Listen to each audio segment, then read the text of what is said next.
everybody, welcome back to my channel. For today's video, I am going to be talking about all the books that I gave 5 stars to this year. I read 400 books in the year of 2025, and only 28 of them were 5-star reads.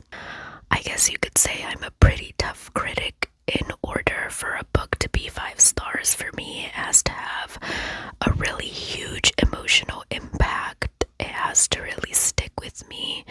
These are books that I think about often. My cat is in a box back there. I went through all my 5-star reads yesterday and I made an Instagram post. I have a Bookstagram. I've been having a lot of fun posting on there. It is Jen Loves Horror. I'll have it down below. But these are all in chronological order, so I am going to start from books that I read recently, all up until the beginning of the year.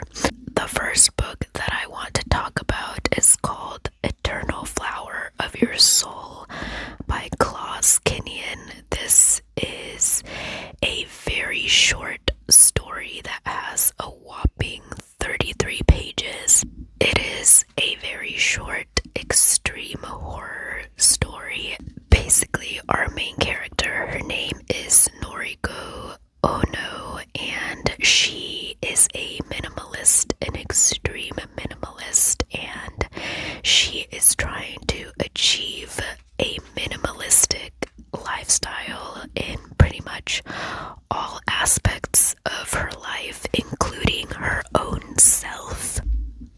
So she decides to start selling this self-help guide to help others achieve minimalism, and this self-help guide comes in the form of a tape that she records in live real time, and it is so disturbing. It is very extreme. There is a lot of body horror that is described in explicit detail. I gagged reading this one. I had quite the experience reading it. This next book is called Long Bright River by Liz Moore. This book was made into a show on Hulu, so you might be familiar with it. I have yet to watch the show, but I am going to at some point. This is actually my second 5-star read by Liz Moore. She is also the author of The God in the Woods.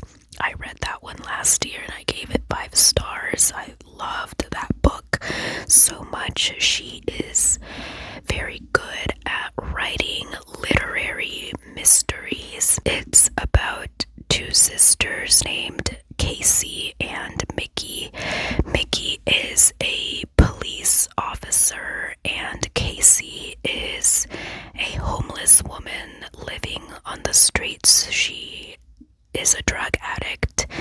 This story takes place in Kensington, Philadelphia. There is a string of murders going on, and during all of this, Casey disappears. If you can hear my neighbors, they are blasting music. I am so sorry.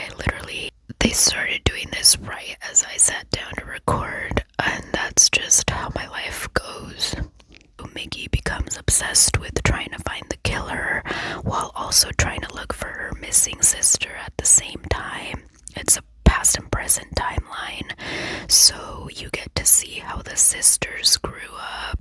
It's a story about sisterhood, motherhood, addiction, grief, grieving someone while they're still alive.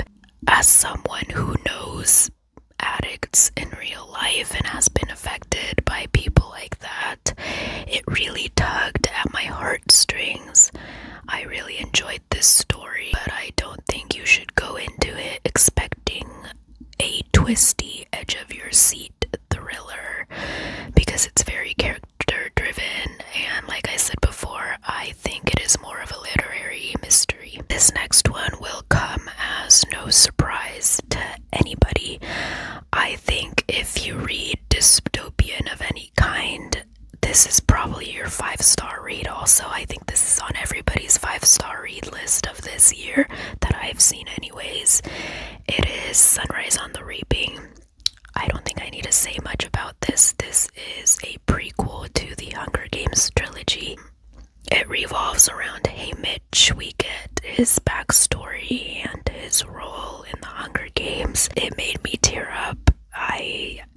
cannot wait to watch the movie.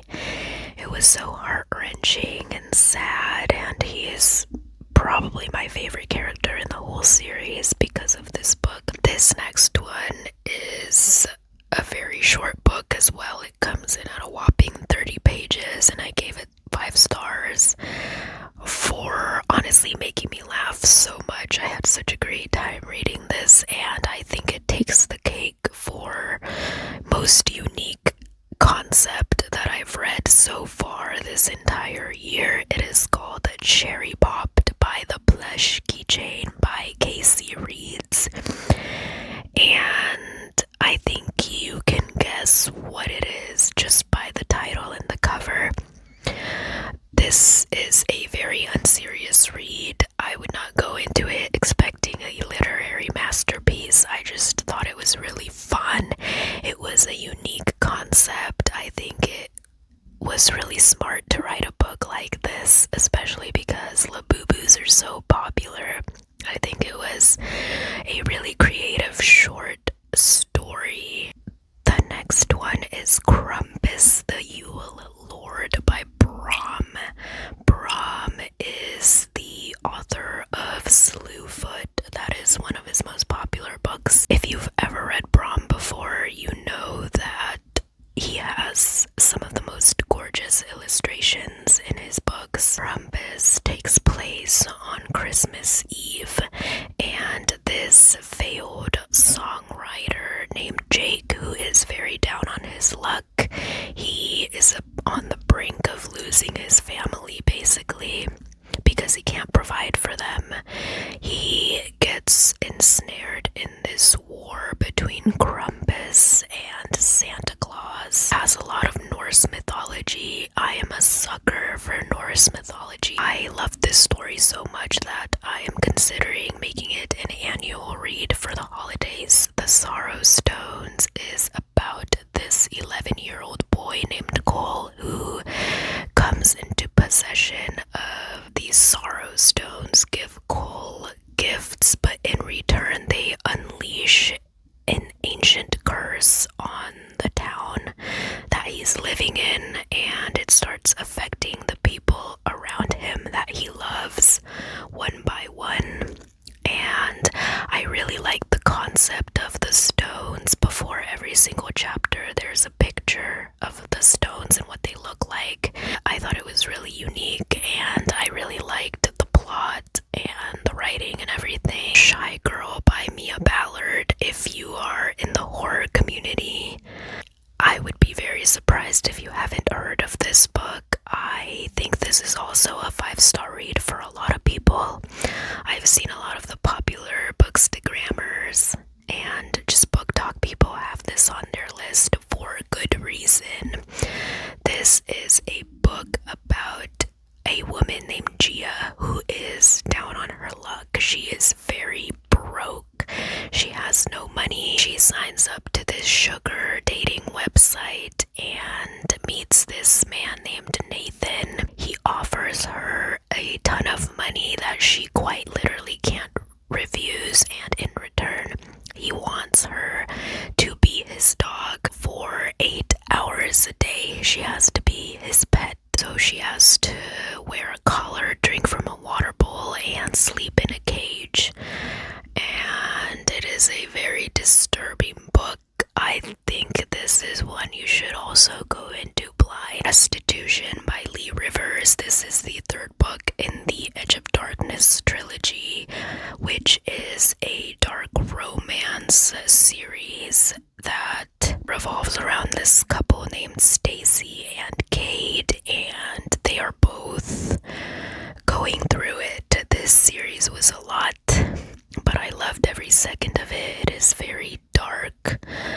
Our characters go through a lot of trauma and pain, and there's human trafficking. I loved this last book. I thought it had a beautiful ending, and I highly recommend this trilogy if you're looking for a dark romance series with a lot of plot and character development. Nosferatu by Joe Hill comes in at a whopping almost 900 pages, I think. I don't even know. It's a very long book. Joe Hill is Stephen King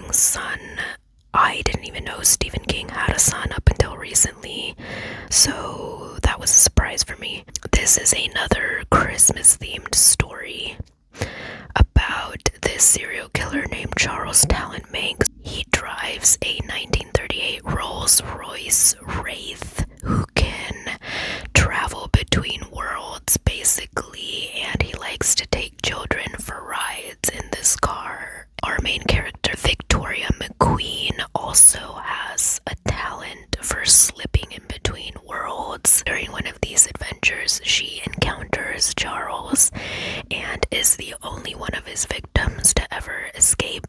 Starts pursuing her. This is very action-packed. I really enjoyed it. The writing is flowery. It's very reminiscent of Stephen King, but I really liked all the characters.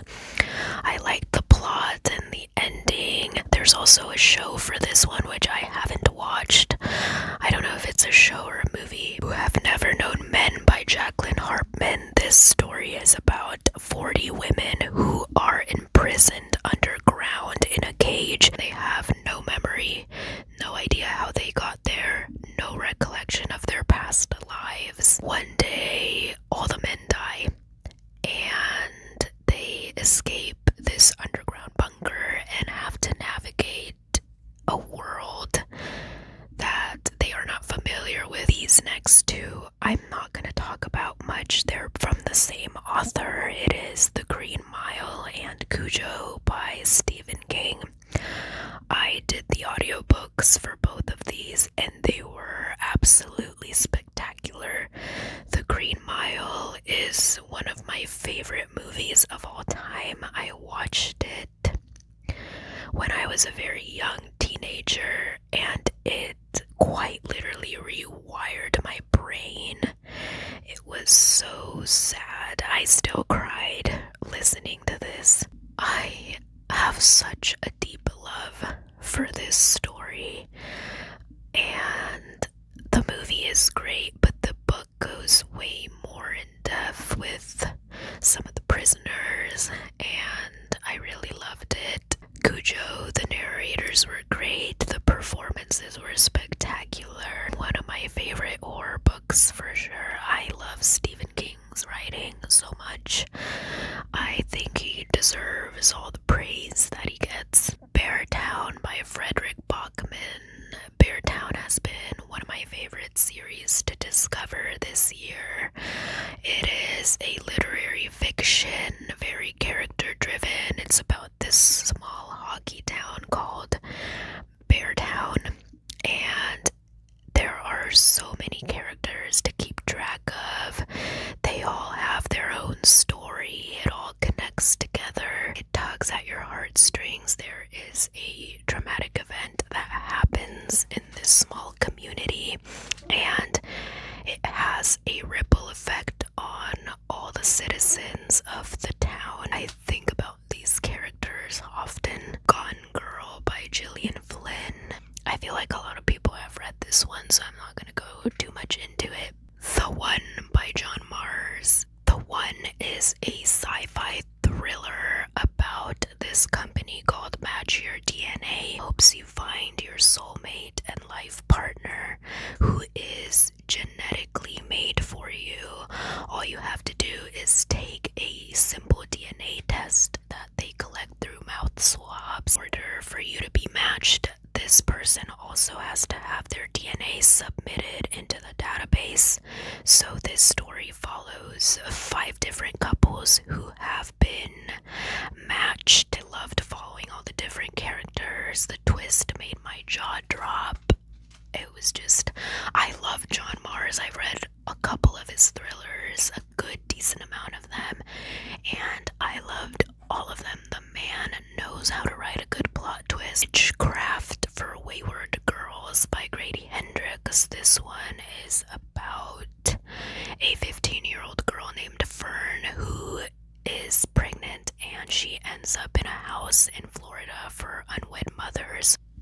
I've seen this one get a lot of hate because a lot of people are saying, why are you as a grown adult writing about this female experience? And I can see where people are coming from. I think he did a great job and he did it respectfully. There is a section at the end of the book where he talks about the research that he did for this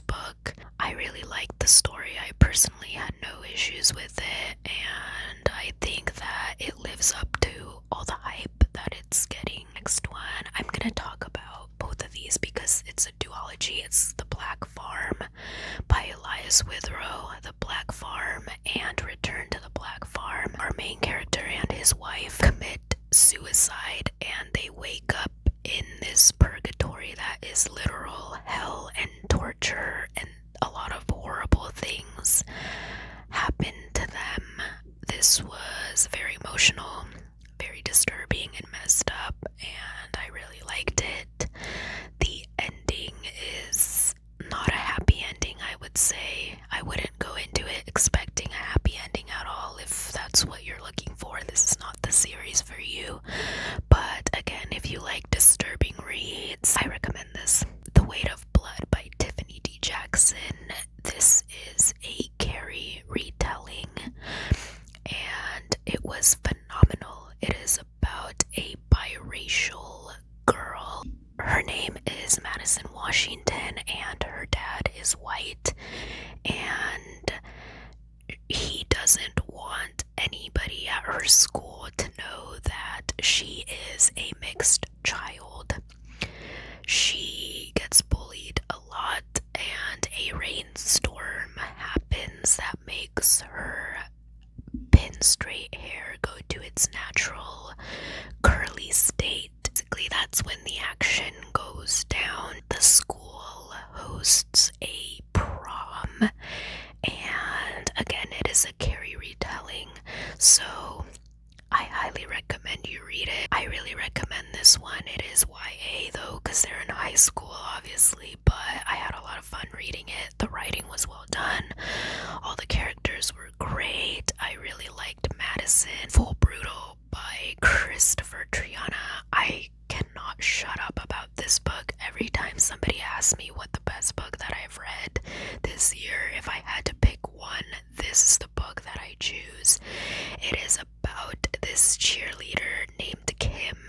She's 16, and she comes up with this plan to seduce her teacher, and it works, and things go very downhill from there. I hate her so much. She is one of the best villains I have ever read about. All her actions in this book are so vile. What Happened to Nina by Dervla McTiernan. This one is a literary thriller, heavy emphasis on the literary. It's not a twisty, edge of your seat, typical thriller elements about this couple named Nina and Simon, and they go away for a weekend to his family's cabin in Vermont, and only Simon ends up coming back from this trip, and Nina is missing, and he will not give answers as to where she is. And his family is very wealthy and powerful, and so the book takes us through different point of views. Nina's point of view, Simon's point of view, and their entire family's point of view, and they just try to piece together what happened to her in the hours before she went missing, and it gives a lot of backstory as to their relationship. A lot of journalists and PR firms get involved, and you just see the effect that the media has on the case. Again, it is a literary thriller. I don't know if this was based on an actual missing persons case at all, but it was very realistic. It read very real. It's one of those stories that really emphasizes how far a parent will go to protect their child. The Devil Takes You Home by Gabino Iglesias. This is a book about this man who has a very sick son. He has an illness and he has no money to afford his treatment, so he takes a job being a hitman. Main character Mario gets involved in intercepting a cartel shipment, and it just causes this ripple effect of violence that he can't get out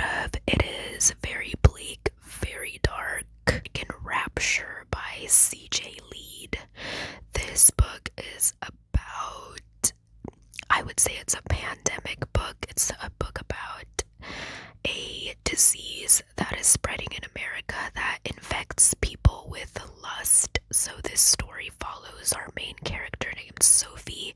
Is a very sheltered Catholic girl who is trying to navigate this world while she's trying to find her brother, who is somewhere else. I forget exactly. I read this one at the beginning of the year. I forget exactly where her brother was, but they were separated and she's trying to find somebody who has religious trauma. This book spoke to me so much and I related to Sophie and some of the feelings that she felt in this book. It is YA, and because it's told from her point of view, I believe she's a teenager. I can't remember how old she is, but it reads very YA sometimes, but I didn't mind it because I found her relatable. The book Will Bury Me by Ashley Winstead. I'm not going to go too much into this one.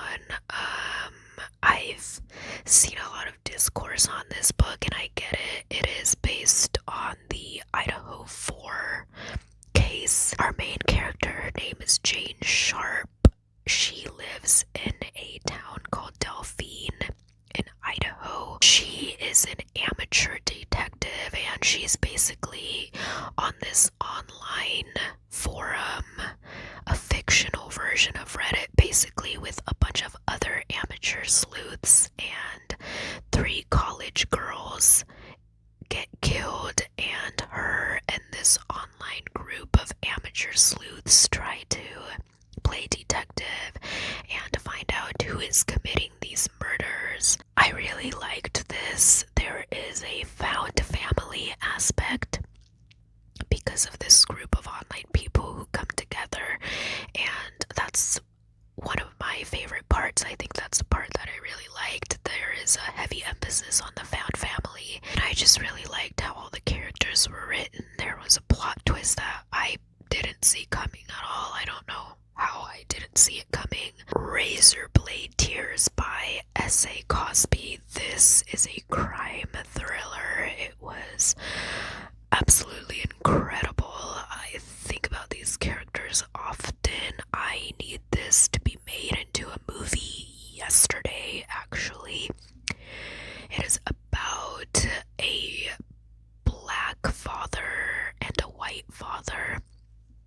Their 2 sons are married and they get murdered. So the dads, Ike Randolph and Buddy Lee, they're both ex-cons and they want to find out who murdered their sons. Basically team up to get revenge for their sons. It is very heart-wrenching, very emotional. There's a lot of depths and layers to these characters. These dads are very flawed individuals. They're shitty people. I just love a story where the main characters are very flawed and this delivered in every single aspect. Wake Up and Open Your Eyes by Clay McLeod Chapman. I did the audiobook for this and it was very well produced and the narrators were great. There were sound effects. It was creepy. This is a political horror novel. So if you don't like that, then I don't even recommend you pick this book up.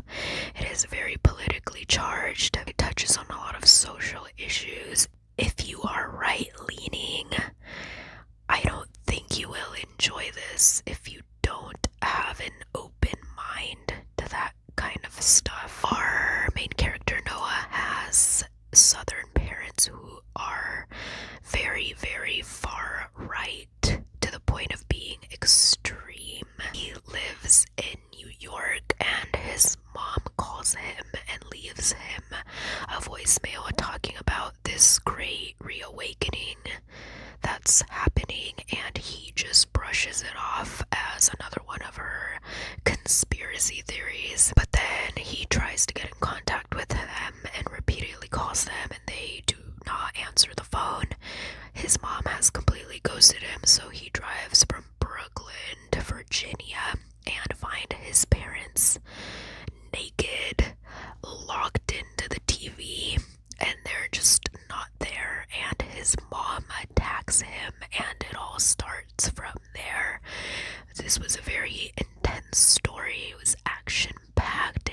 fast-paced from start to finish. Don't Let the Forest In by C.G. Drews. This is another YA horror novel. I'm telling y'all, you cannot sleep on some of these YA horror books. They are written so well. This one is about these two high school boys named Andrew and Thomas. Andrew likes to write stories about these mythical monsters, and Thomas draws his characters, but his drawings start coming to life. And what I really like about this book is that it has illustrations of the characters that Thomas writes.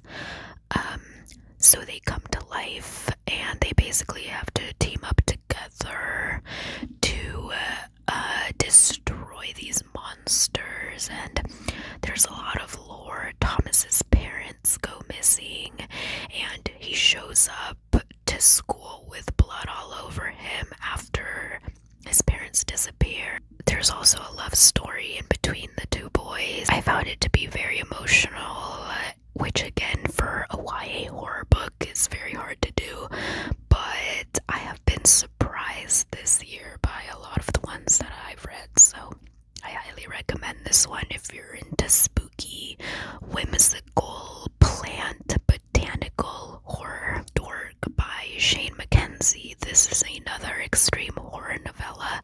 It is very short. I think it's under 100 pages. It's barely over 100 pages, sorry. It's about this woman named Susie who has a husband, and she really wants a child, but she keeps miscarrying, and she finally gets pregnant again, and she is determined to carry the baby to term at all costs, but she has a lot of trauma that starts to unravel during this pregnancy. She is haunted by storks because her mother was very abusive as a child and would tell her that storks only bring babies to mothers who are worthy. Those are all the books that I gave 5 stars to in 2025. I can't wait for next year to see what books I rate 5 stars. I hope you guys enjoyed this. Again, sorry for all the inconvenient background noises. I hope you enjoyed anyways, and I will see you next time. Thank you so much for